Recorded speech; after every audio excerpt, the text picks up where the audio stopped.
Muy buenas a todos y bienvenidos a este tercer episodio de It. Espero que anden muy bien. Espero que hayan visto los anteriores videos. Si no, van a estar en el primer link, igual en la playlist de It. Espero que anden muy bien. Vamos directamente a leer el capítulo 3 llamado 6 llamadas telefónicas, 1985. Parte uno. Stanley Uris se da un baño. Patricia Uris diría más tarde a su madre que algo iba mal, y ella debía de haberlo sabido. Debía haberlo sabido. Dijo, porque Stanley nunca se bañaba al anochecer. Tomaba una ducha por la mañana temprano y a veces un largo baño de inmersión por la noche, con una revista en una mano y una cerveza fría en la otra. Pero los baños a las 7 de la tarde no era su estilo. Además estaba aquello de los libros. Stanley tendría que haber quedado encantado con eso. Sin embargo, por algún motivo oscuro que ella no llegaba a comprender, parecía preocupado y deprimido. Unos 3 meses antes de que aquella noche terrible, Stanley había descubierto que un amigo de su infancia era escritor, pero no escritor de verdad, dijo Patricia a su madre, sino novelista. El nombre escrito en los libros de William Denbrough, pero Stanley solía referirse a él con el apodo de Bill, el Tartajas, el tartamudo.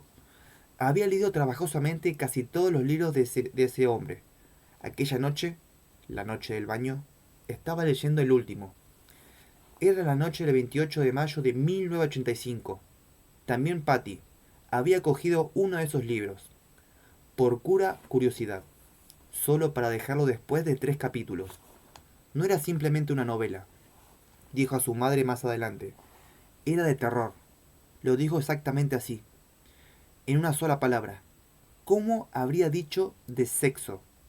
Patty era una mujer dulce y bondadosa, pero no se expresaba demasiado bien. Habría querido contarlos mucho que el libro la había asustado, y porque la inquietaba tanto, pero no pudo. Estaba lleno de monstruos, dijo, lleno de monstruos que perseguían a los niños.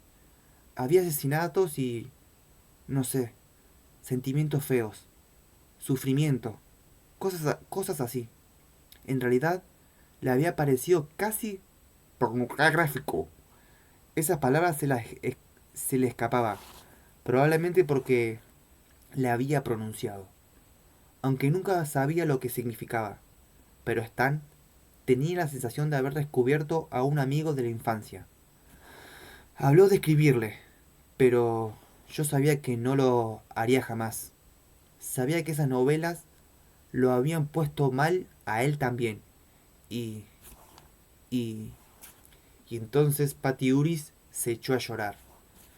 Esa noche, cuando apenas faltaban 6 meses para cumplirse 28 años desde aquel día de 1957 en que George había conocido al payaso Pennywise, Stanley y Patty había estado sentado en la salita de su casa, en un suburbio de Atlanta, con el televisor encendido.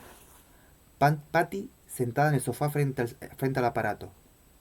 Repartía su atención entre un montón de ropa para repasar y Family Feud, el programa de juego de que tanto le gustaba. Adoraba a Richard Dawson, el presentador de la cadena de su... El presentador. La cadena de su reloj le parecía sumamente sexy, aunque no lo habría admitido ni él ni en el potro de la tortura. También le gustaba el programa porque casi siempre adivinaba las respuestas más populares. Eso ya es irrelevante. No había respuestas acertadas. Había que adivinar las más frecuentes. Una vez más, había preguntado a Stan por qué la familia del programa le resultaba tan difícil adivinar las respuestas cuando a ella le resultaban tan fácil. Ha de ser mucho más difícil cuando estás allí, bajo los reflectores, había sugerido Stanley. Y ella tuvo la sensación de que le cruzaba una sombra por la cara. Todo es mucho más difícil cuando es real. Es entonces cuando te ahogas, cuando es real. Patty decidió que él debía de tener razón. A veces, Stanley era muy agudo en cuanto a la naturaleza humana. mucho más que su viejo amigo, William, que se había hecho rico escribiendo un montón de libros de terror, que apelaban a lo más bajo de la naturaleza humana. Pero a los Uris no le iba nada mal, por cierto. El barrio donde vivían era de los elegantes. La casa que había comprado en 1979 por $87.000. Se podía vender rápidamente y sin dolor, por $165.000. Ella no tenía ningún interés en venderla, pero siempre convenía saber qué tipo de cosas. A veces, cuando volvía del supermercado en su Volvo, Stanley tenía un Mercedes, que ella en broma llamaba Sedanley, y veía su casa, elegantemente retirada tras el seto de tejos. Pensaba, ¿quién vivía aquí? Vaya, si soy yo, la señora Uris. Pero la idea no la hacía del todo feliz. A ella se mezclaba un orgullo tan feroz que a veces la inquietaba. En otros tiempos, después de todo, había existido una muchacha de 18 años llamada Patricia Bloom, a quien se le había negado la admisión a la fiesta de graduación en un club campestre de Gloyton, Nueva York. Se le había negado la admisión, naturalmente, porque su apellido era judío. Y eso había sido de eso había sido ella en 1967, solo una pequeña judía delgaducha. Claro que esas discriminaciones eran ilegales, jajaja. Ja, ja. Y además, todo eso era cosa del pasado. Pero para una parte de ella, jamás sería cosa del pasado. Una parte de ella caminaría siempre de regreso hacia el automóvil, con Michael, oyendo el crujir de la grava bajo sus zapatos rumbo al coche que Michael había pedido prestado al padre por esa noche y que había abrillantado durante toda la tarde.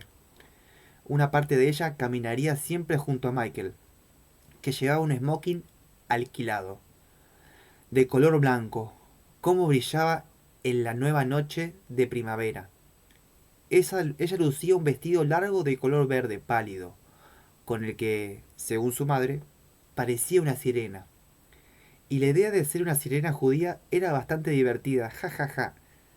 Caminaba con la cabeza en alto, y ella no había llorado, al menos en ese momento. No, pero comprendía que no caminaba. No, nada de eso. Iba escurriéndose como bichos sorditos, sintiéndose más judía que nunca, sintiéndose prestamista. Viajer, viajeros en coche de ganado, aceitoses, narigones, cétrinos, sintiéndose la caricatura de un judío. Quería sentir rabia y no podía. La rabia solo vino después, cuando ya no importaba. En ese momento, ella solo sintió vergüenza. Vergüenza y dolor. Y alguien rió. Fue una risa aguda, penetrante, como un veloz correr de notas en un piano. En el automóvil, sí pudo llorar. Claro que sí. La sirena judía llorando como una loca. Mike había apoyado una mano torpe y consoladora en su nuca, pero ella lo había apartado sintiéndose avergonzada, sucia, judía. La casa tan elegantemente retirada tras los cestos de tejos mejoraba un poco aquello, pero no del todo. Aún estaba allí el dolor y la vergüenza. Ni siquiera la aceptación de ese vecindario elegante y adinerado borraba aquella interminable caminata. Con el crujir de la gravilla bajo sus zapatos, ni siquiera el hecho de ser miembro de ese club campestre, donde el jefe de camareros le saludaba siempre con sereno respeto. Buenas noches, señora Uris. Señora. Buenas noches, señor Uris. Señora. Llegaba a su casa acunada por un Volvo 1984 y contemplaba su casa, en medio de los prados verdes, y con frecuencia, con demasiada frecuencia tal vez, recordaba aquella risa aguda. Ojalá la muchacha que había reído así estuviera viviendo en una casita miserable. con un esposo Goshims. ¿Qué será? Me perdí. Que le, que le pegara. Que hubiera estado embarazada 3 veces y hubiera abortado de las 3. Que su marido la engañara con mujeres enfermeras. Que tuviera hernia de disco, pies planos y quistes en su puerca lengua simuladora. Se odiaba a sí misma por eso, por esos pensamientos tan pocos caritativos. Y prometía corregirse, dejar de beber esos amargos cócteles de hiel y gusanos. Pasaba meses enteros sin que sin que pensara en esas cosas. Entonces se decía, tal vez todo eso ha quedado atrás. Finalmente, ya no soy aquella muchacha de 18 años. Soy una mujer de 36. La muchacha que oía el interminable crujir de la gravilla en ese camino. La que se apartó de Mike, cuando él trató de consolarla porque lo hacía con una mano de judío. Existió hace media vida. Esa sirena tan tonta ha muerto. Ahora puedo olvidarla y ser simplemente yo misma. Muy bien, perfecto, magnífico.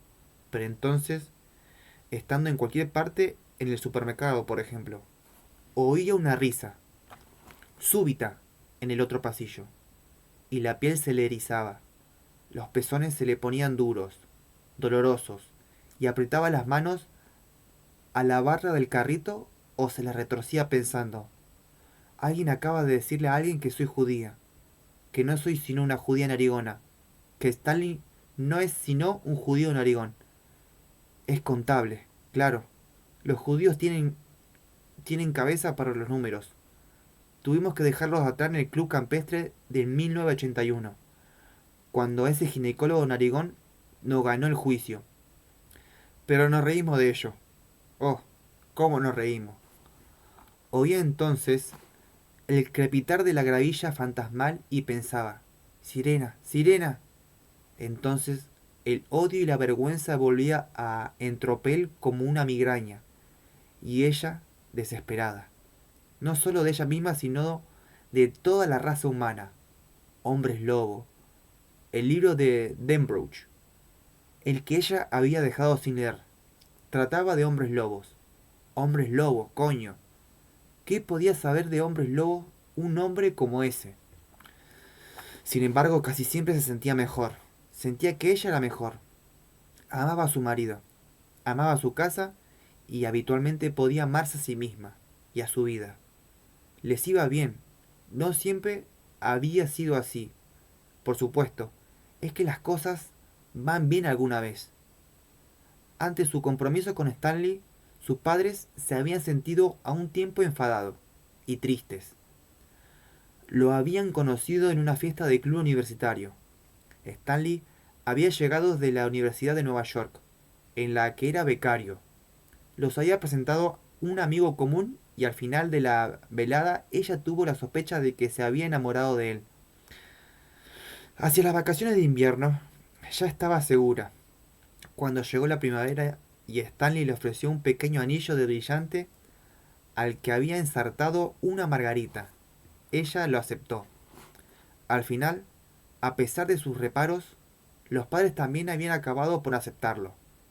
No les quedaba otro remedio, aunque Stanley Uris pronto estaría en un mercado laboral atestado de jóvenes contables, sin respaldo financiero familiar y con la única hija de los Bloom como rehén. Pero Patty tenía 22 años, ya era una mujer y pronto acabaría la carrera. Me voy a pasar la vida manteniendo a ese maldito cuatro ojos, oyó decir a su padre que una noche en que volvía achispado después de haber ido a cenar con la madre. Chis te oirá, dijo Ruth Bloom. Esa noche, Patty permaneció despierta hasta mucho después de medianoche, con los ojos secos, sintiendo frío y calor alternativamente, odiándolo a los dos. Pasó los 2 años siguientes tratando de librarse de ese odio. Ya tenía demasiado odio adentro de sí. A veces, al mirarse al espejo, descubría lo que todo eso estaba haciendo en su cara, las arrugadas, las arrugas que dibujaba. Fue una batalla de la que salió vencedora con la ayuda de Stan. Los padres de él también estaban preocupados por la boda. Naturalmente, no creían que Stanley estuviera destinado a vivir en la pobreza y la miseria, pero pensaba que los chicos se estaban precipitando. Donald Uris y Andrea Bertoli también se habían casado con 20 o 22 años, pero parecían haberlo olvidado. Solo Stanley parecía seguro de sí, lleno de fe en el futuro y libre de preocupaciones por las trampas mortales que los padres veían sembrando en torno a los chicos. Al final esa confianza resultó más justificada que el miedo de ellos. En julio de 1972, cuando apenas habían secado la tinta del diploma de Patty, ella consiguió un empleo como profesora de taquigrafía, taquigrafía e inglés comercial de Traynor, una pequeña ciudad 60 kilómetros al sur de Atlanta. Al pensar en el modo en que había obtenido el puesto, siempre le parecía un poco, bueno, misterioso. Había hecho una lista de 40 posibilidades sacadas de los avisos del periódico decentes. Luego escribió unas 40 cartas en 5 noches, 8 por noche, pidiendo más información y formularios para solicitar empleo. Recibió 22 respuestas indicando que el cargo ya estaba cubierto. En otros casos, la explicación más detallada de los requisitos indica que presentar una solicitud sería solo perder su tiempo y el ajeno. Al final se encontró con 12 posibilidades. Bastantes parecía entre sí. Mientras las estudiaba, preguntándose si podía rellenar 12 solicitudes sin volverse loca. Entró Stanley. Miró los papeles sembrados en la mesa y dio un golpecito sobre la carta de Superintendencia Traynor. Respuesta que ella no había considerado más prometedora que las otras. Aquí, dijo. Ella levantó los ojos, sobresaltada por la certeza de su voz. ¿Sabes de Georgie algo que yo ignore? No, nunca. Estuve allí como no fuera a través del cine. Patty lo miró arqueando las cejas. Lo que el viento se llevó. Vivienne Leigh, Clark Gable. No pensaré mañana, porque mañana será otro día, dijo abriendo desmesuradamente las vocales en una mala imitación del acento sureño. ¿No parezco recién llegado del sur, Patty? Sí, del sur de Bronx. Si no sabes nada de Georgia, nunca has estado allí. ¿Por qué? Georgia, yo estoy diciendo Georgie. Porque está bien. No es posible que lo sepas, Stanley. Claro que es posible, dijo él con sencillez. Lo sé. Al mirarlo, ella comprendió que no era broma. Stan hablaba en serio. Y Patty sintió estremeciéndose de inquietud por la espalda. ¿Pero cómo lo sabes? Él estaba sonriendo, pero en ese momento la sonrisa vaciló, como si se hubiese quedado perplejo. Sus ojos habían oscurecido. Parecía mirar hacia adentro consultando algún artefacto interior que giraba correctamente, pero que al fin de cuentas él comprendía tan poco como el hombre común comprende el funcionamiento de su reloj. La tortuga no pudo ayudarnos, dijo de pronto. Lo dijo en toda claridad. Ella lo oyó. Esa mirada hacia adentro era expresión cavilosa y sorprendida. Todavía estaba en su cara y comenzaba a asustarla. Stanley, ¿de qué estás hablando? ¿Stanley? Él dio un suspiro. Su mano golpeó el plato de melocotones que ella había estado comiendo, mientras revisaba las solicitudes. El plato se rompió contra el suelo. Los ojos de Stan parecieron despejarse. Mierda, perdona. No importa, Stanley. ¿De qué hablabas? Lo olvidé, dijo él. Pero Creo que debemos pensar en Georgia, cariñito. Pero confía en mí. Y ella confió. La entrevista fue un éxito. A tomar el tren de regreso a Nueva York, Patty estaba segura de haber conseguido el empleo. El director del personal le había cobrado una simpatía instantánea y ella a él. Una semana después llegó la carta de confirmación. Academias Trainor. Le ofrecía $9.200 y un contrato a prueba. Te vas a morir de hambre, dijo Helbert Bloom, cuando su hija le informó que pensaba aceptar el trabajo. Y mientras te mueres de hambre, te morirás de calor. Bueno, bueno, Scarlett, dijo Stan, al enterarse de lo que había opinado el padre, aunque Patty estaba furiosa. Al borde de las lágrimas, empezó a reír como una chiquilla, y él la estrechó en sus brazos. Acá no es un párate, porque tengo que decirlo. Pero a todos esos padres que opinan de sus éxitos o sus primeros pasos sus hijos cuando están en pareja, cierren el orto. Por favor, te lo pido. Yo que tuve una relación tóxica que se metía la madre todo el tiempo, cierra el orto, dejalo que a los chicos que hagan lo que quieran. Si te dicen, che, voy a empezar a trabajar en tal cosa, felicitarlo y cerrar culo. Después si que habla con tu mujer en privado, hacelo, pero no opines de los pasos de tus hijos estando en pareja, están dando sus primeros pasos, felicitar y cerrar culo. ¿Estamos? Es así, no opines de tu perspectiva, ¿entendés? Porque le caga ilusiones, ya empieza mal el trabajo, ya empiezan desganado, ¿entendés? Ya sos psicológicamente un veneno, un parásito en el corazón de tus hijos. Cerra el culo. Te lo pido encarecidamente, a vos o a ella, a quien sea que esté escuchando esto. Si tenés la posibilidad de que tu hijo te viene y te dice, mira, no se voy a trabajar de carnicero, felicitalo. Y vos cerrá el orto, ¿entendés? Porque si vos no lo vas a mantener y vos no vas a hacer nada con... porque están formando una familia, cerrá el culo. Haceme el favor. Ah, me hicieron recalentar este pelotudo del padre que habló de Patty, boludo. Gil de mierda, vos tenés que apoyar a tus hijos incondicionalmente, loco. Cerrá el orto. Es lo mejor que puedes hacer en un momento de que si tenés algo que opinar, de que criticar, tu opinión no es válida.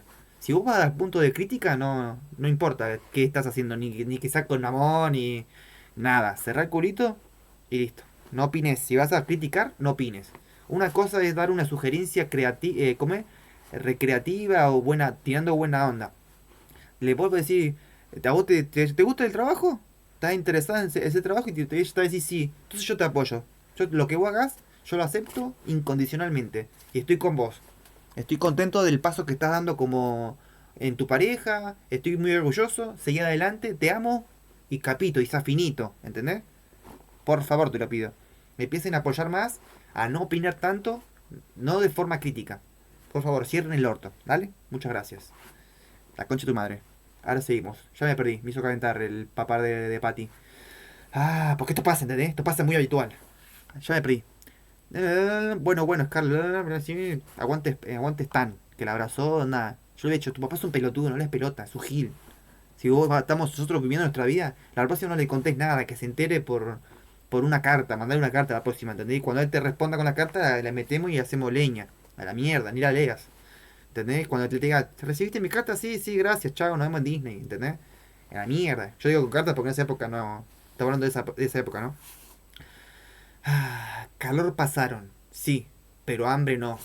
Tomá, no pasaron hambre. Se casaron el 19 de agosto de 1972.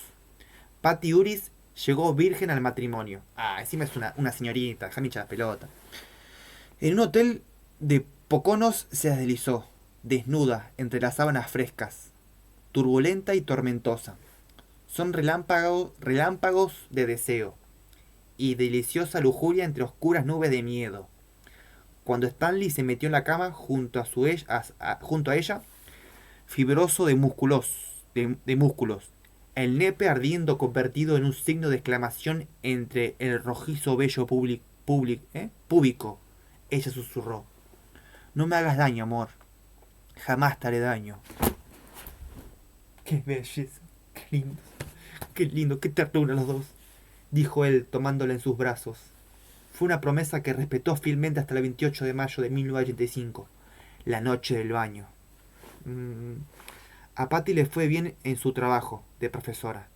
Stanley consiguió trabajo de chofer en una panadería por $100 a la semana.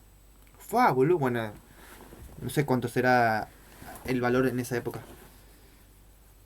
Pero si no, en 1985 ganaba más que mi papá en los 90. Mi papá ganaba 300 pesos, bueno, eran $300 al mes. Estoy hablando de los 96, 97 por ahí. O sea, imagínate la diferencia salarial 10 años antes.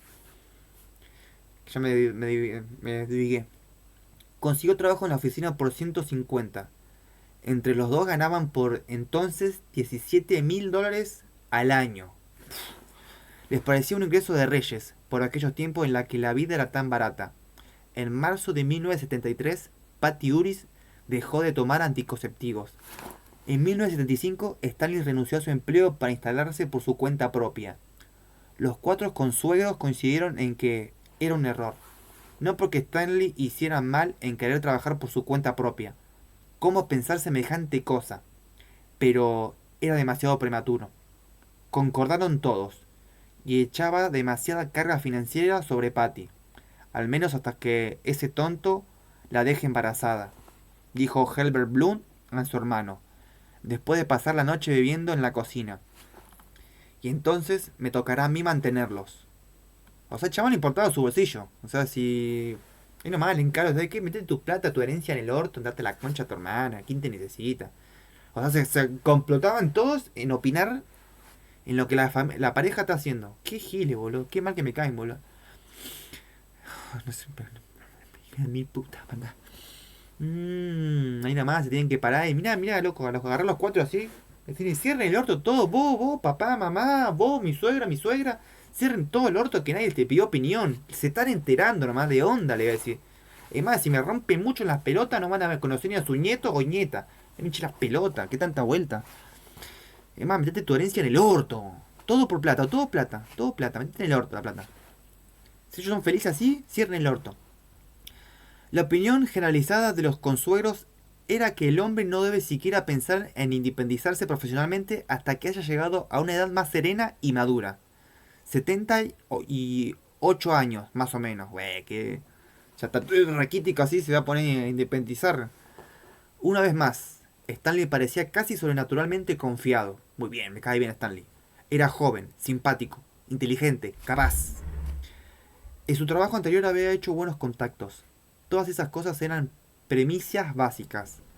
Lo que él no podía haber previsto era que Corridor Video, una empresa pionera en el incidente ramo de videocassette, estaba a punto de establecer en un enorme solar. A menos de 15 kilómetros del suburbio donde vivían los Uris, tampoco podía saber qué corredor buscaría. Un investigador de mercado independiente, a menos de un año de haberse establecido en Trainor. Aún así, Stan hubiera tenido noticias de esa información. No podía creer, sin duda, que ellos darían el trabajo a un joven judío de anteojos. Sonrisa fácil. A andar bamboleándote. Afición a los vaqueros anchos en sus días libres. Y los últimos fantasmas de acné juvenil en la cara. Sin embargo, así fue. Así fue como si Stan lo hubiese sabido desde el principio. Su trabajo para Corridor Video mereció un ofrecimiento, un cargo con dedicación completa en la empresa y un sueldo inicial de $30.000 anuales. ¡Toma! ¡Tum! Y ese es solo el comienzo, dijo Stanley a Patty. Esa noche en la cama van a van a crecer como el maíz en verano. Querida, si nadie hace estallar el mundo de aquí en 10 años, estarán arriba del todo junto a Kodak, Sonic y RCA. ¿Y tú? ¿Qué vas a hacer? Preguntó ella, aunque ya lo sabía. Le diré que ha sido un placer trabajar con ellos. Están riendo. La estrechó contra sí y la besó. Momentos más tarde, estaba sobre ella y hubo orgasmos. 1, 2, 3, como cohetes brillantes que ascendían por el cielo de medianoche. Pero no hubo hijo. En su trabajo para Corridor Video, había establecido contactos con algunos de los hombres más ricos y poderosos de Atlanta. Le sorprendió a los dos descubrir que la mayoría de esos hombres eran buenas personas. Entre ellos encontraron un grado de aceptación y amabilidad casi desconocido en el norte. Patty recordaba que Stanley, cierta vez, había escrito a sus padres: Los mejores ricos de Norteamérica viven en Atlanta, Georgia. Voy a colaborar para que algunos de ellos se hagan más ricos todavía. Y ellos me harán rico a su vez. Nadie será mi dueño, salvo Patricia, mi mujer. Y como yo soy el dueño, creo que no corro peligro. Vamos, Stanley.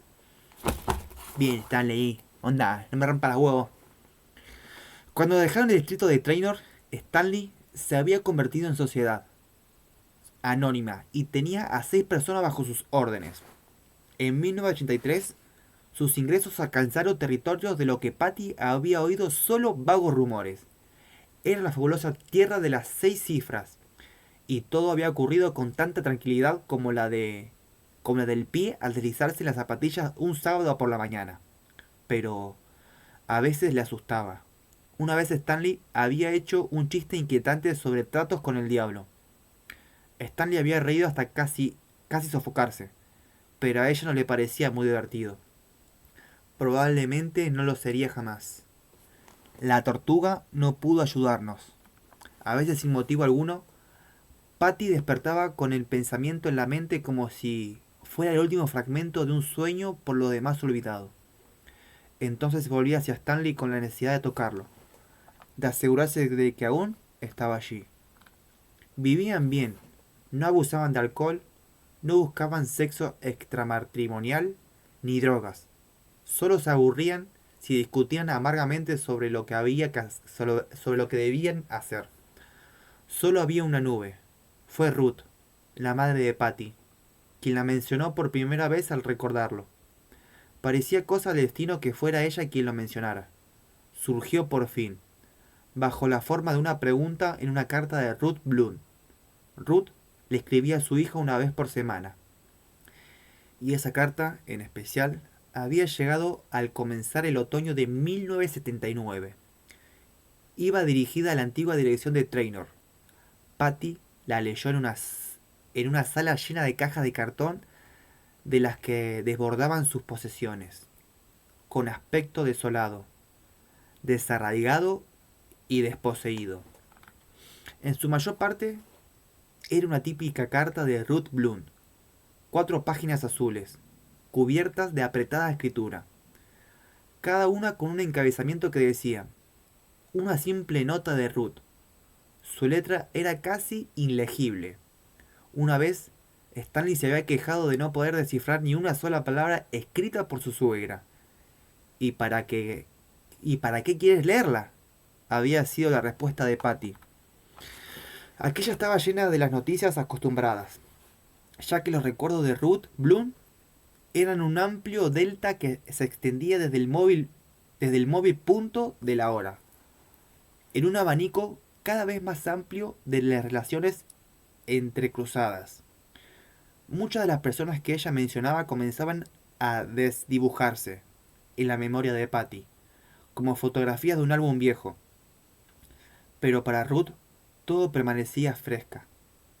Al parecer, jamás perdía el interés por la salud y las andanzas de sus conocidos. Sus pronósticos eran, además, invariablemente sombríos. O sea, en resumen, Ruth, sos una chismosa que te importa la vida ajena. Resumidas palabras. La mamá de Patty. El padre de Patty seguía teniendo demasiados dolores de estómagos. Él estaba seguro de que era solo dispepsia. La idea de que podía tratarse de una úlcera ni siquiera le pasaba por la cabeza. Escribía a su esposa, hasta el día en que empezaba a escupir sangre, y probablemente ni siquiera entonces. Ya conoces a tu padre, querida. Trabaja como una mula y a veces también piensa como si lo fuera. Dios me perdone por decir esto. Randy Harlegan se había hecho una ligadura de trompas. Le habían sacado unos quistes de los ovarios grandes como pelota de golf. Joder, esto representa a mi mamá. O sea, porque anda con problemas parecidos. O sea, toda la vida se formaron quistes en los ovarios. Y ahora literalmente tiene que... No está en el trámite porque no hay justamente ese gil que opere, o gila. Y tienen que sacar el útero porque tienen un problema de salud. Y está tocando mucho esta historia de mierda. O sea, justamente esta parte, o sea, que es re loco. ¿Dónde estaba? Ya me hizo perder esta parte. Como pelotas de golf eran los quistes que tenía la mamá de Patty. Ah, no, Randy Harlegan, sería, no sé quién era Randy. Pero nada maligno, gracias a Dios. Aunque de 27 quistes o varios no podía morir, era el agua de Nueva York. Sin lugar a dudas, el aire de la ciudad también estaba sucio. Pero ella vivía con la convicción de que era el agua lo que, tarde o temprano, acababa con uno. Iban formando residuos desde la entrada, desde dentro de la gente. Patty no imaginaba cuántas veces ella daba gracias a Dios porque ustedes chicos estuvieran en el campo, donde tanto el aire como el agua, pero especialmente el agua, era saludable. Para Ruth, todo el sur, incluso Atlanta y Birmingham, era el campo. Tía Margaret estaba librando otra batalla contra la compañía de electricidad Stella Flanagan. Había vuelto a casarse. Algunos no aprenden nunca. Richie Hoover había sido despedido otra vez. Y en medio de esa cháchara, a veces chismosa, en medio de un párrafo y sin nada que ver con el resto, previo o posterior, Ruth Bloom había formulado al vuelo la temida pregunta: ¿y cuándo pensáis hacernos abuelo? Tú y Stanley. Ya estamos listos para empezar a malcriar al bebé. Por si no te has dado cuenta, Patty, nos estamos volviendo viejos. Y luego pasaba a la chica de los Brooker, calle abajo, a quien había hecho volver desde la escuela porque llevaba sin sostén una blusa casi transparente. Deprimida, nostálgica por la causa de Traynor, insegura y bastante asustada por lo que podía depararle el futuro. Patty había ido a su futuro dormitorio conyugal para dejarse caer en el colchón. El somier todavía estaba en el garaje, y el colchón, solitario en el suelo sin alfombra. Parecía un artefacto arrojado por las aguas a una extraña playa amarilla. Apoyó la cabeza en los brazos, y lloró por unos 20 minutos, más o menos. Probablemente ese llanto se había estado preparando de cualquier modo. La carta de su madre no había hecho sino precipitarlo. Así como el polvo hace que un cosquilleo en la nariz se convierta en estornudo. Stanley quería tener hijos. Ella quería tener hijos. Estaban tan de acuerdo en ese tema como en la ficción de la película de Woody Allen, en la asistencia más o menos regular de la sinagoga, en las inclinaciones políticas, en la aversión por la marihuana y otras 100 cosas, grandes y pequeñas. Aversión, mira vos. En la casa de Traynor había existido siempre un cuarto extra, dividido en dos partes. A la izquierda, Stanley tenía un escritorio para trabajar y un sillón para leer. A la derecha estaba la máquina de coser de Patty y el tablero donde armaba rompecabezas. Oh. Entre ellos existía un acuerdo tan fuerte con respecto a ese cuarto que rara vez necesitaban mencionarlo. Algún día sería el cuarto de Andy o de Jenny, pero ¿dónde estaba ese hijo? La máquina de coser, los cestos de la tela, el tablero, el escritorio y el sillón se mantenía en sus respectivos sitios. Mes a mes me perdí. Mes a mes parecían solidificar sus posiciones, estableciendo su legitimidad con más firmeza. Eso pensaba ella, aunque nunca llegaba a cristalizar la idea. Como la palabra pornografía era un concepto que danzaba más allá de sus capacidades cuantificadoras. Pero si recordaba que cierta vez, al iniciarse un periodo menstrual, había tenido la sensación de que la caja de compresas siempre libre parecía muy satisfecha, como si la toallita acolchada le hubieran dicho: «Hola, Patty, somos tus hijos, los únicos hijos que tendrás, y tenemos hambre. Amamántanos, amamántanos con tu sangre». En 1976, 3 años después de descartar los anticonceptivos, consultaron con un médico de Atlanta llamado Harkaway. «Queremos saber si hay alguna deficiencia», dijo Stanley, «y en ese caso si se puede hacer algo para solucionarla». Bueno, acá le pasó una receta cuántica. Literalmente, si quieren embarazarse, lo tienen que hacer en plena luna llena. Literal. Y no sacarla. Literalmente, así. No sacarla, ni no tiene que haber. Como es para ayudar, le doy un consejo. No tiene que. Es así. Tucu, tucu, tucu. Y que baila ahí. Y literalmente, si la mujer puede estar arriba y el hombre en horizontal, de nada. Se sometieron a las pruebas. Se demostró que el esperma de Stanley estaba enérgico. O sea, somos como, para aprovechar esto para explicarlo, somos como las plantas. Cuando está la luna descendiendo, los espermas están muy tranquilos. Es como que somos personas de luna y de sol, literal. O sea, no importa que estén bajo techo, nos afecta igual. Y cuando está ascendiendo, o sea, cuando está apareciendo la luna, los espermas están más activos. Y la luna llena literalmente es el momento de floración en toda la humanidad. O sea, florece todo. O sea, literalmente los espermas están, pero están on fire. ¿Entendés? Quieren rock, quieren romper, quieren todo, están el prendido de fuego. Así que si quieren embarazarse, literalmente, si son conscientes de que quieren hacerlo, la luna llena es el mejor momento.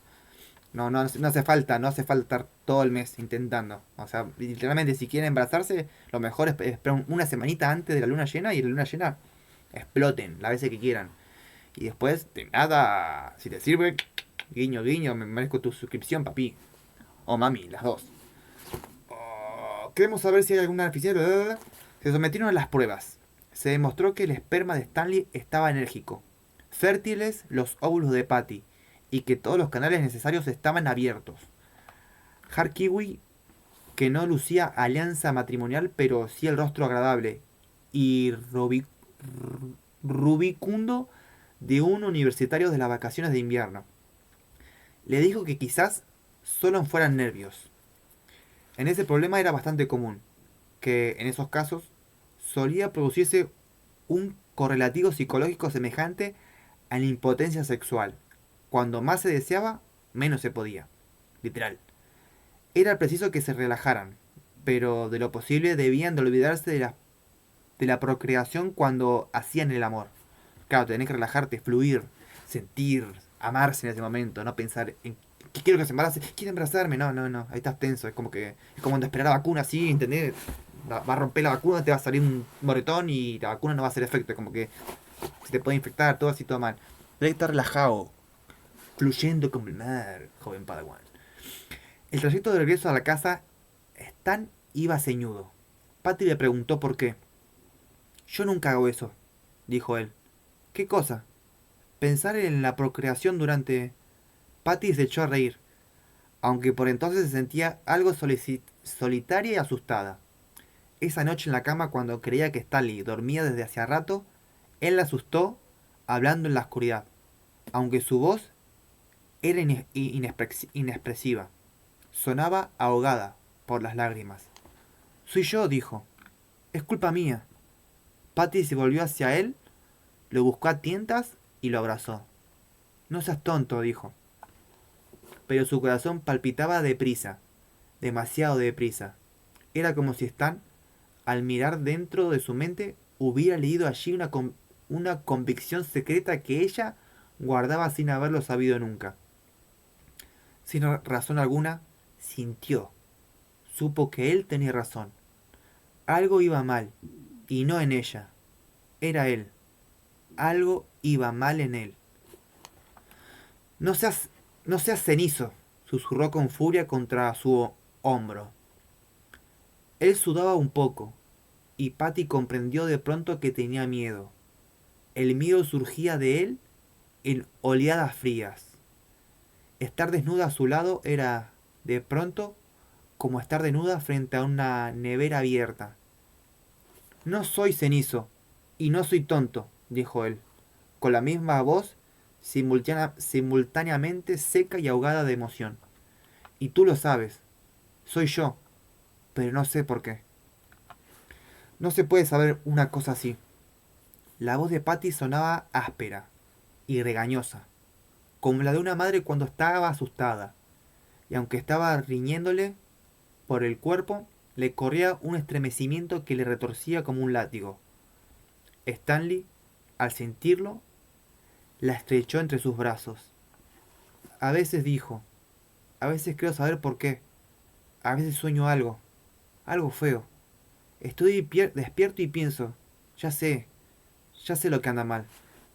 No solo el hecho de que tú no quedes embarazada, sino todo, todo lo que está mal en mi vida.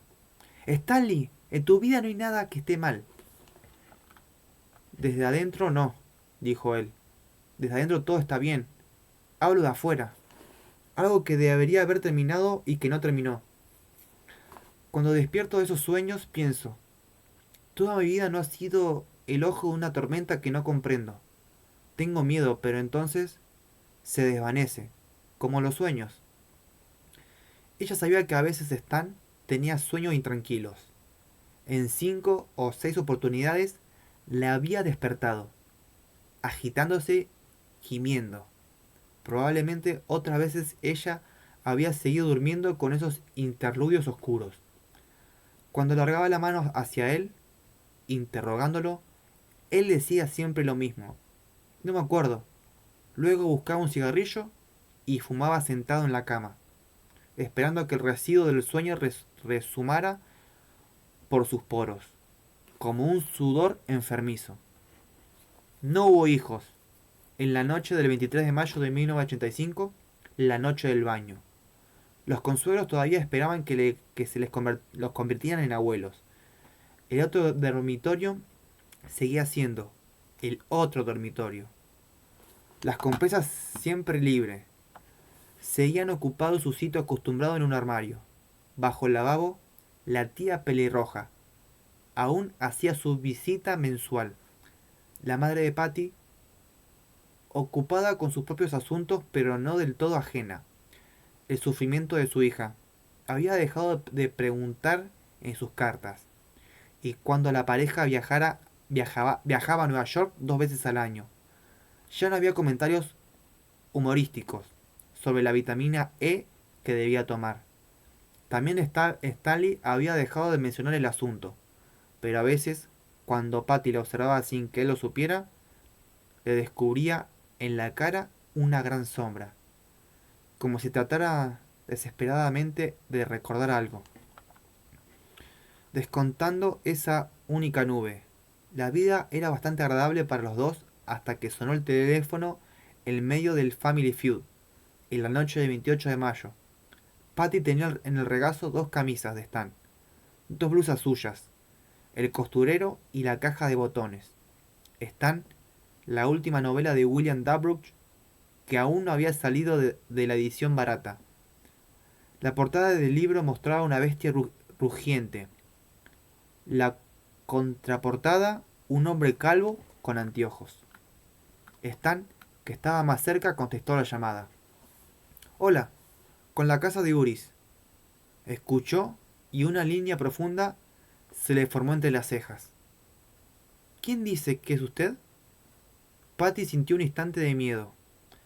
Más tarde, la vergüenza la haría mentir. Decir a sus padres que había presentido algo desde el momento en que sonara el teléfono. En realidad, solo hubo ese instante. Ese único levantar rápidamente la vista de su costura. Pero tal vez era cierto. Tal vez ambos sospechaban que se avecinaba algo desde mucho antes de que la llamada telefónica. Algo que no concordaba con sus confortables casas, tan elegantemente retirada tras los cestos de tejos, tan asumido que en realidad no hacía falta reconocerlo. Ese breve instante de miedo, como el fugaz pinchazo de un punzón de hielo rápidamente retirado. Fue suficiente. ¿Es mamá? Preguntó sin voz, moviendo solo los labios. En ese momento pensaba que su padre, con 10 kilos de sobrepeso y propenso a que él llamaba dolores de panza. Desde los 40 años podía haber sufrido un ataque de corazón. Stan sacudió la cabeza y sonrió un poquito ante algo que estaba diciendo la voz del teléfono. ¡Tú! ¡Tú! Vaya, qué sorpresa, Mike. ¿Cómo es que...? Volvió a guardar silencio, escuchando, mientras su sonrisa se desvanecía. Patty reconoció, o creyó reconocer, su expresión analítica, la que le revelaba a alguien que estaba planeando un problema, explicando un súbito cambio en determinada situación, explicando algo extraño e interesante. Probablemente se trataba de eso último, pensó ella. ¿Un cliente nuevo? Un viejo amigo, tal vez.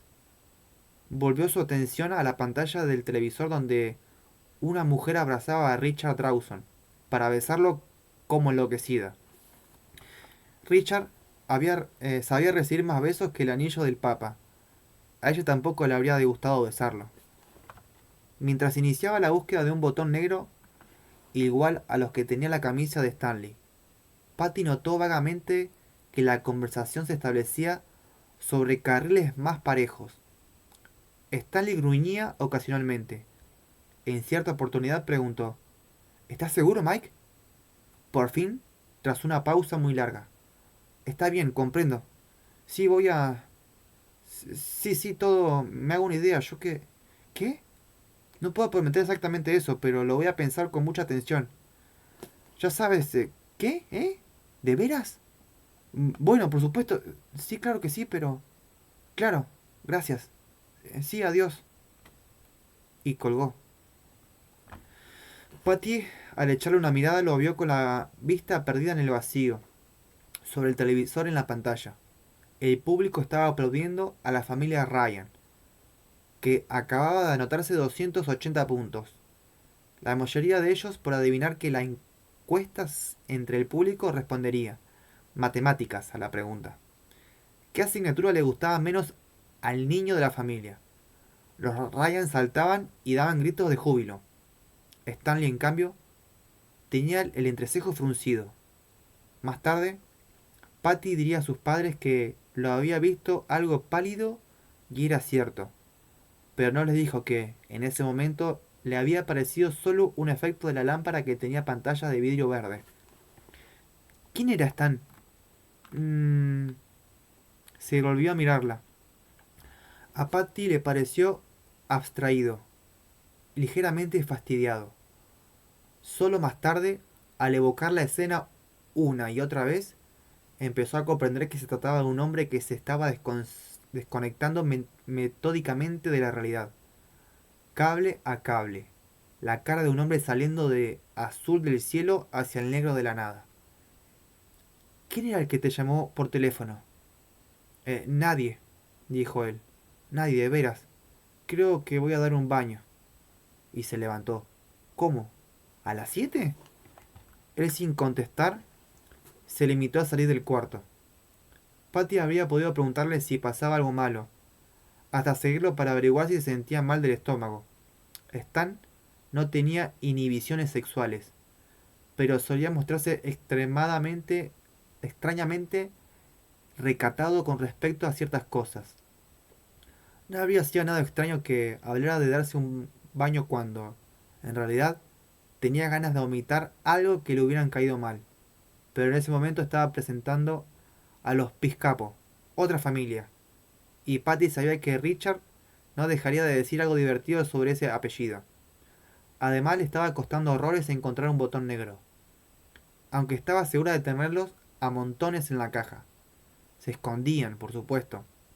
No cabía otra explicación. Así que lo dejó ir, y no volvió a pensar en él hasta que terminó el programa, cuando aparecieron los créditos. Levantó la vista y vio su silla vacía. Había oído correr el agua en la bañera durante 5 o 10 minutos después, pero en ese momento notó que no se había oído el ruido de la nevera al abrirse. Eso significaba que Stan estaba allí arriba sin su lata de cerveza. Alguien le había echado un problema sobre las espaldas con la llamada telefónica, y ella lo ayudaba en algo. Le había dicho una sola palabra de consideración. No. ¿Había tratado de sonsacarle algo? No. ¿Había notado siquiera que algo andaba mal? Por tercera vez, no. Todo por ese estúpido programa de la tele. Ni siquiera podía cargar con la culpa de los botones. Eso era solo una excusa. Bueno, le llevaría una lata de cerveza y se sentaría a su lado, en el borde de la bañera, para frotarle la espalda, hacerse la geisha y hasta lavarle la cabeza. Así descubriría que el problema era ese. ¿O quién era? Qué mujerón. Sacó de la nevera una lata de cerveza y subió las escaleras. La primera inquietud real se despertó al ver que la puerta del baño estaba cerrada del todo. No entornada, como de costumbre. Stanley nunca cerraba la puerta cuando se bañaba. Era una especie de chiste entre ambos. Cuando la puerta estaba cerrada significaba que él estaba haciendo lo que había enseñado a su madre. Si estaba abierta significaba que no se opondría a hacer algo cuyo adiestramiento la madre había dejado, muy correctamente, en manos de otros. Patty llamó a la puerta con las uñas cobrando súbitamente conciencia, excesiva conciencia, de que hacía un ruido de reptil contra la madera. Sin duda alguna, eso de llamar a la puerta del baño como si fuera un invitado era algo que no había hecho nunca en toda su vida matrimonial y tampoco a las otras puertas de la casa. De pronto, la inquietud cobró potencia en ella. Pensó en el lago Carson, donde había nadado con frecuencia cuando era niña. En los últimos días del verano, el lago estaba caliente como una bañera, hasta quedaba con un hoyo frío que le hacía estremecer, de sorpresa y delicia. Sentía calor, y al segundo siguiente era como si la temperatura hubiera descendido 20 grados bajo las caderas, descontando el placer. Así se sentía en esos momentos, como si hubiera dado con un hoyo frío. Solo ese hoyo no estaba por debajo de las caderas, enfriando sus largas piernas, de adolescente, en las negras profundidades del lago Carson. Ese estaba alrededor de su corazón. ¿Stanley? ¡Stan! Esa vez hizo algo más que tamborilear con las uñas. Golpeó con los nudillos. Como aún no había respuesta, descargó el puño contra la puerta. ¡Stanley! El corazón. El corazón ya no estaba en su pecho. Le latía en la garganta, dificultándose la respiración. ¡Stanley! En el silencio que siguió a su grito, y el sonido de su grito allí, a menos de 9 metros de la cama donde apoyaba la cabeza para dormir todas las noches, la asustó más aún. Oyó un ruido que hizo ascender el pánico desde la parte baja de su mente, como a un huésped indeseable. Un ruido insignificante. En realidad, solo el ruido de una gota de agua. Plic, pausa. Plic, pausa. Plic. Imaginaba las gotas formándose en la boca del grifo, creciendo, engordando, cada vez más preñadas, para caer luego. Plink. Solo, solo ese ruido, nada más. Y de pronto tuvo la terrible seguridad de que esa noche había sido Stanley, no su padre, el que habría sufrido un ataque al corazón. Con un gemido apretó el pomo de cristal tallado y lo hizo girar. La puerta no se movió. Estaba cerrada con llave. Súbitamente a Patty Uris se le ocurrieron tres nunca. Stanley nunca se daba un baño al anochecer. Stanley nunca cerraba la puerta a menos que estuviera usando el inodoro. y Stanley nunca le había cerrado la puerta con llave, en ninguna ocasión. ¿Sería posible? Se preguntó descabelladamente. ¿Prepararse para un ataque al corazón? Patty se pasó la lengua por los labios. En su cabeza sintió como un ruido de lija contra la madera. Lo llamó otra vez por su nombre. No hubo respuesta. Salvó el persistente y deliberado goteo del grifo. A bajar la vista vio que aún tenía en la mano la lata de cerveza. Se quedó mirándola estúpidamente, con el corazón corriendo en su garganta como un conejo. La miraba como si hubiera visto una lata de cerveza en toda su vida, y en verdad, esa impresión tenía, al menos, ninguna igual a esa, porque cuando parpadeó, la lata se convirtió en un teléfono, negro y amenazante como una serpiente. ¿Puedo ayudarla, señora? ¿Tiene algún problema? Le espetó la serpiente. Patty colgó el auricular bruscamente y se apartó, frotándose las manos que lo había sujetado. Al mirar a su alrededor, vio que estaba otra vez en el cuarto del televisor. Comprendió entonces que el pánico surgió en su mente como un ratero que subía sigilosamente por sus escaleras. Se había apoderado de ella. Recordó que había dejado caer la lata junto a la puerta del baño para correr a la planta baja pensando vagamente: todo esto es un error. Más tarde nos reiremos de esto. Stanley llenó la bañera. Recordó entonces que no tenía cigarrillos y salió a comprarlos antes de desnudarse. Sí, solo que había cerrado la puerta del baño desde adentro, y como era mucho trabajo volver a abrir, había preferido abrir la ventana sobre la bañera para descolgarse por la pared de la casa, como una mosca en una pared. Claro, por supuesto, sin lugar a dudas. El pánico volvía a alzarse en su mente. Era como un café negro, amargo, que amenazara desbordar la taza. Patty cerró los ojos para luchar contra él. Permaneció perfectamente inmóvil, como una estatua pálida, con el pulso latiendo en su garganta. Recordaba haber bajado a toda carrera, con los pies en los peldaños, hacia el teléfono, sí, claro, pero ¿a quién quería llamar? Enloquecida pensó: llamaría a la tortuga, pero la tortuga no puede ayudarnos. De cualquier modo ya no importaba. Había marcado el cero, y debía haber dicho algo no demasiado común, puesto que la operadora acababa de preguntar si tenía algún problema. Sí que lo tenía, pero ¿cómo explicar a una voz sin cara que Stanley se había encerrado con la llave en el baño y no respondía? Que el goteo del grifo en la bañera le estaba matando el corazón. Alguien tenía que ayudarla. Alguien. Se puso el dorso de la mano contra la boca y mordió, con toda deliberación. Trató de pensar. Trató de obligarse a pensar. Los duplicados de las llaves estaban en el armario de la cocina. Se puso en marcha.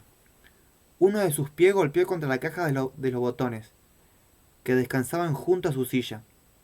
Algunos de los botones cayeron centellando como los ojos de vidrio a la luz de la lámpara. Vio al menos 5 o 6 de los negros.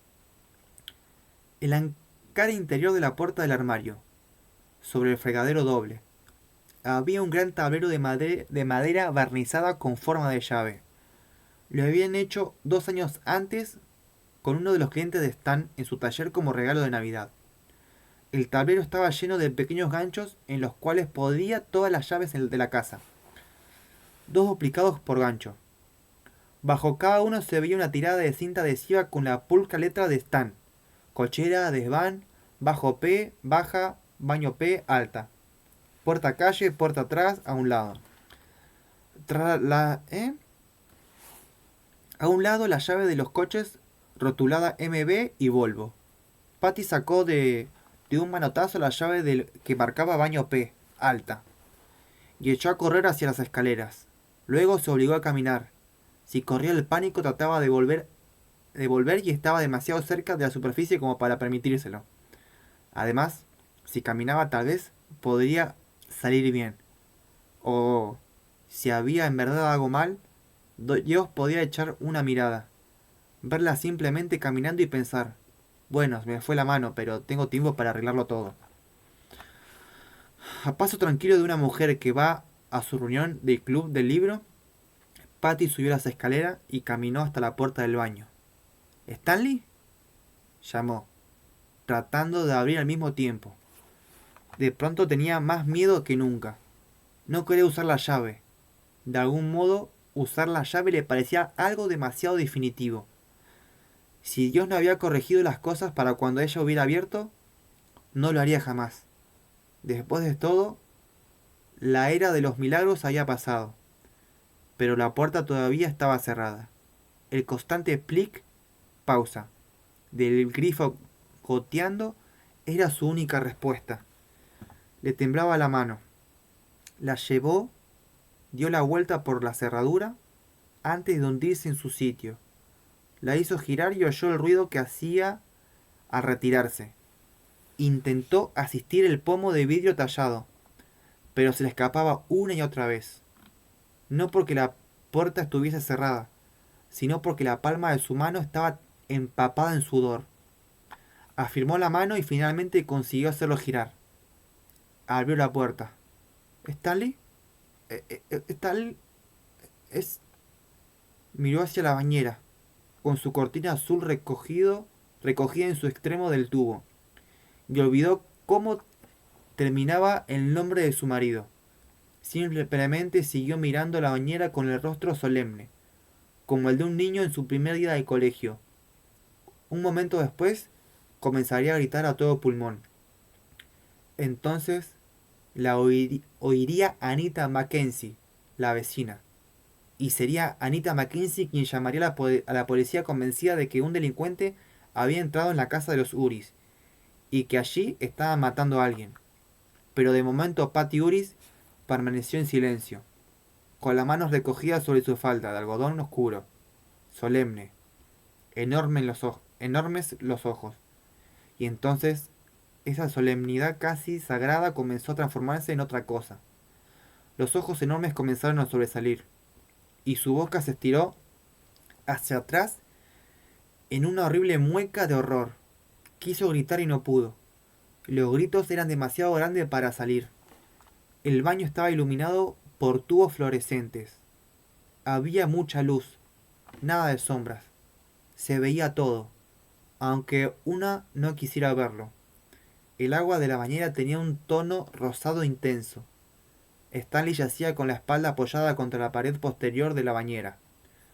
La cabeza había caído tan hacia atrás que algunos mechones del corto pelo negro le rozaban la piel entre los omóplatos. Si no puedo seguir yendo. Si sus ojos fijados hubieran podido ver, habían visto a Patty cabeza abajo. Su boca abierta colgaba como una puerta desencajada. Su expresión era de abismal, petrificado horror. En el borde de la bañera había una cajita de hojas de afeitar y Gillette Platinum Plus. Se había provocado dos cortes en la cara interior del brazo, desde la muñeca hasta el hueco del codo, y cruzando después cada uno de esos tajos con un corte transversal en la muñeca formando dos sangrientos T mayúsculas. ¡Ah! Las heridas relumbraban, rojo purpúreo, bajo la áspera luz blanca. Patty pensó que los tendones y los ligamentos expuestos parecían trozos de carne barata. En el borde del grifo reluciente se formó una gota de agua. Engordó. Podía decirse como si estuviera preñada. Centelleó, cayó, plink. Stan había hundido el índice derecho en su propia sangre para escribir una sola palabra en los azulejos celestes encima de la bañera. Eran dos letras enormes vacilantes. It. Una huella sangrienta zigzagueante caía desde la segunda letra de la palabra. El dedo había hecho esa marca al caer la mano, en la bañera donde ahora flotaba. Patty pensó que Stanley había hecho esa marca. Su última impresión sobre el mundo, al perder la conciencia, parecía gritarle a ella. Otra gota cayó dentro de la bañera. Plink. Eso la hizo reaccionar. Patis Uri recobró la voz, con la vista fija en los muertos, y centellantes de su marido empezó a gritar. No. Para que veáis cuánto falta para que termine el capítulo. No te puedo creer. No, sí, lo voy a dejar ahí, con la muerte de Stanley. Después sigo leyendo. No, no, no, no, no, no, no, no. Pobre Stanley, loco. Tenía toda la vida para seguir adelante. Pinche Pennywise de mierda, hijo de mil perra, boludo. Qué bajón, qué desgracia, boludo. Pobre Patty igual, ¿no? Que se encuentra con toda esa situación. No te puedo creer, boludo. Obviamente que lo sabía por las películas, pero es como que es Stephen King, que te diga, es más gráfico que la película mil veces, siempre va a ser más. Es muy crudo el chon. Es muy crudo, muy específico, muy todo. Ya me imaginé a Stanley y todo, digo, no, qué locura. Bueno, hasta acá este capítulo lo perdimos a Stanley. Es clásico de persona que no quiere asimilar la realidad. Es como que ya sabes lo que va a pasar, pero no querés que pase. Como que al último me empezó a trabar, como que no quería llegar a los detalles. Pero lo perdimos. Perdimos a Stanley. Antes de empezar toda esta aventura. Porque ni empezamos. Vamos bien, vamos avanzando rápido. Pero no pensaba que iba a morir. No quería. Bueno, espero que hayan disfrutado como yo. Yo no disfruté mucho el final porque no quería llegar a Stanley, pero muy bueno. Es un excelente libro. Stephen King es un demente en detalles y es grandioso en lo que hace. No hay otras palabras. Así que espero que les haya gustado. Recuerden darle like y suscribirse. Y mañana subo la segunda parte, que no sé si Stanley o qué. Pero vamos a ver qué pasa con esta historia enredada. Nos vemos en el próximo episodio de It's.